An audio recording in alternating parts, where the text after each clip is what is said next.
अस्सलामुअलैकुम। இன்னைக்கு நம்ம ஹபீஸ் கிச்சன்ல பூண்டு வெற்றிலை மிளகு சாதம் தான் பார்க்க போறோம்.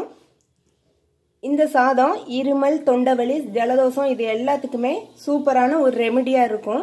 இதை நீங்க லஞ்ச் பாக்ஸ் கூட பசங்களுக்கு செஞ்சு கொடுக்கலாம். வாங்க அது எப்படி பண்ணலாம்ங்கறத பார்க்கலாம்.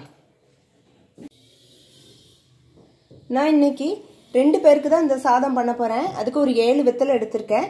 இத குட்டி குட்டியா கட் பண்ணிடுறேன். வெற்றிலையும் புதினா இலையும் குட்டி குட்டியா கட் பண்ணிட்டேன். இப்போ தாளிக்க ஆரம்பிச்சிடலாம். ஸ்டவ் ஆன் பண்ணி ஒரு பேன் வச்சிருக்கேன். நான் இன்னைக்கு நல்லெண்ணெயில தான் தாளிக்க போறேன். பேன் சூடேறிடுச்சு. நல்லெண்ணெய் ஊற்றிக்கிறேன். நல்லெண்ணெய் நெய் இதில் தாளிக்கும் போது நல்ல வாசமாகவும் இருக்கும், நல்ல டேஸ்டாகவும் இருக்கும்.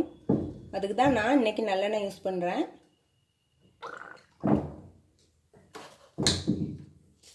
எண்ணெய் சூடேறட்டும்.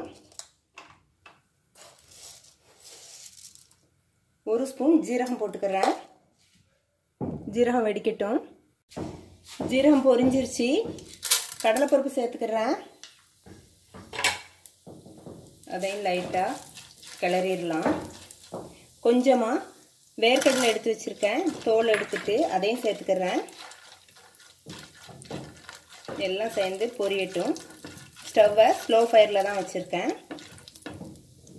2 பல் பூண்டு, முழு பூண்டு 2 பூண்டு எடுத்து நீல வாக்கில் கட் பண்ணி அதையும் சேர்த்துட்டேன். ஒரு 10 சின்ன வெங்காயம் எடுத்து வச்சுருங்க. அதையும் சேர்த்தாச்சு. நல்லா எல்லாம் பொரியட்டும்.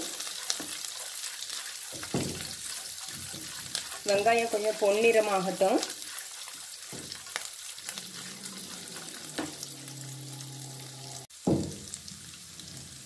கட் பண்ணி வச்ச புதினா இலையும் வெத்தலையும் சேர்த்துக்கிறேன். சேர்த்து நல்லா கிளறிடலாம்.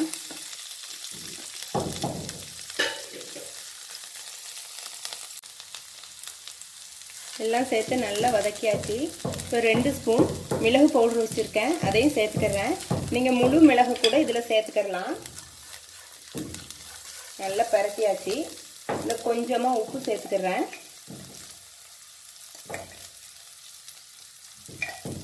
உப்பு சேர்த்து நல்லா கிளறிடுறேன். ஏற்கனவே சாதம் வடித்து வச்சுருந்தேன். அதை இதில் போட்டு பரட்டிடலாம். அவ்வளோதான். நம்ம வெற்றிலை பூண்டு மிளகு சாதம் ரெடி ஆயிடுச்சு.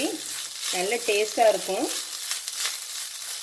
சளி இருமல் ஜலதோஷம் இது எல்லாத்துக்குமே நல்ல ஒரு ரெமெடியாகவும் இருக்கும். இதை நீங்கள் ட்ரை பண்ணி பாருங்கள்.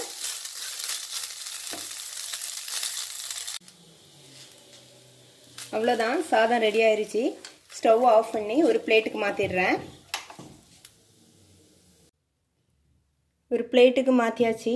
நான் இன்னைக்கு இந்த சாதத்தை மிளகாய் ஊறுகாயும் உருளைக்கிழங்கு பொரியலும் வச்சு தான் சாப்பிட போகிறேன். நீங்களும் இதை ட்ரை பண்ணி பாருங்கள். எப்படி இருந்துச்சுன்னு கமெண்ட்டில் சொல்லுங்கள். இந்த வீடியோ பிடிச்சிருந்தா லைக் பண்ணுங்கள், ஷேர் பண்ணுங்கள், சப்ஸ்கிரைப் பண்ணுங்கள். அஸ்ஸலாமு அலைக்கும்.